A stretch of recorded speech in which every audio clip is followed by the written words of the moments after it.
Assalamualaikum warahmatullahi wabarakatuh. Selamat pagi anak-anak. Ya, bagaimana semua kabarnya? Alhamdulillah baik semua ya.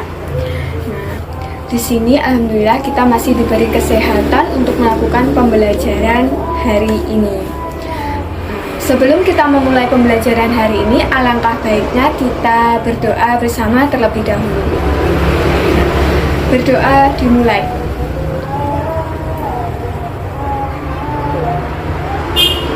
Berdoa selesai. Baik, di sini kita akan mempelajari kelanjutan materi yang kita bahas di pertemuan sebelumnya. Nah, di sini apakah masih ada yang ingat apa yang kita bahas di pertemuan sebelumnya? Iya, benar.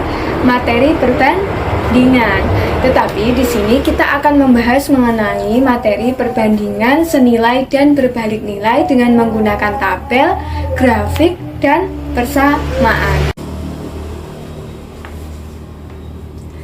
Baik, sekarang di sini kita akan memulai membahas perbandingan senilai dan berbalik nilai. Nah, sebelum saya melanjutkan ke pembahasan materi, saya ingin bertanya. Di sini, apakah ada yang masih ingat apakah itu perbandingan senilai dan berbalik nilai? Iya, benar sekali, betul. Kalian masih ingat ya? Nah, untuk lebih jelas lagi kalian memahami apa itu perbandingan senilai dan berbalik nilai. Nah, coba kalian lihat di LKS. Nah, di situ ada dua gambar. Nah, untuk gambar pertama menunjukkan perbandingan senilai. Nah, di situ kita lihat di papan tulis. Nah, di sini gambar pertama menunjukkan bahwa perbandingan dua buah hal atau lebih, di mana jika salah satu variabelnya bertambah, maka variabel lainnya juga ikut bertambah. Nah, kita perhatikan lagi untuk gambar yang kedua. Nah, di sini untuk gambar kedua menjelaskan perbandingan berbalik nilai. Ya, untuk perbandingan berbalik nilai di sini dijelaskan bahwa perbandingan dua buah hal atau lebih, jika salah satu variabelnya bertambah, maka variabel lainnya menurun.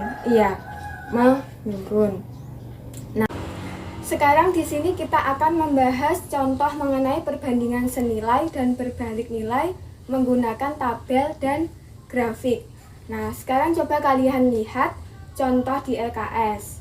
Nah, di situ diketahui jarak antara kota dapat ditempuh dengan mobil selama 1 jam. Ya, dengan kecepatan rata-rata 90 km per jam. Nah, buatlah tabel dari data tersebut, kemudian gambarlah grafiknya. Nah, di sini kita disuruh membuat tabel terlebih dahulu, kemudian kita membuat grafiknya, menggambar grafiknya.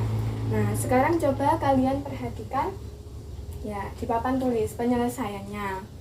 Nah, penyelesaiannya di sini diketahui waktu dan kecepatan. Di sini waktunya ada 0,75, ada 1, 1,5, 2 dan seterusnya.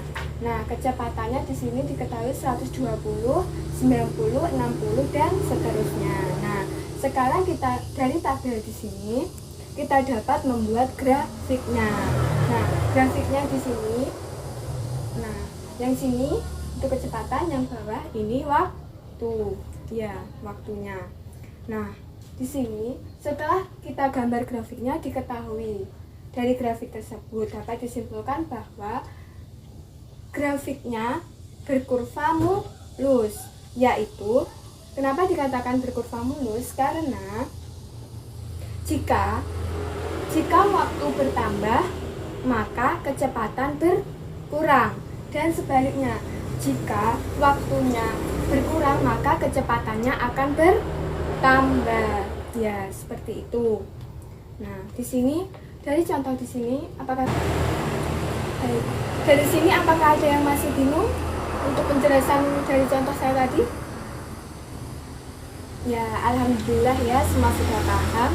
Nah, karena semua sudah paham, di sini saya akan memberikan tugas ya. Ya, untuk dikumpulkan di pertemuan berikutnya. Di LKS ada latihan soal yaitu 5 soal. Di situ coba kalian kerjakan. Semampunya saja, tidak apa-apa. Nah, untuk kita bahas di pertemuan berikutnya. Ya, baik. Sudah sampai di sini dulu materi yang saya berikan, semoga bermanfaat untuk kalian semua. Saya akhiri, wassalamualaikum warahmatullahi wabarakatuh.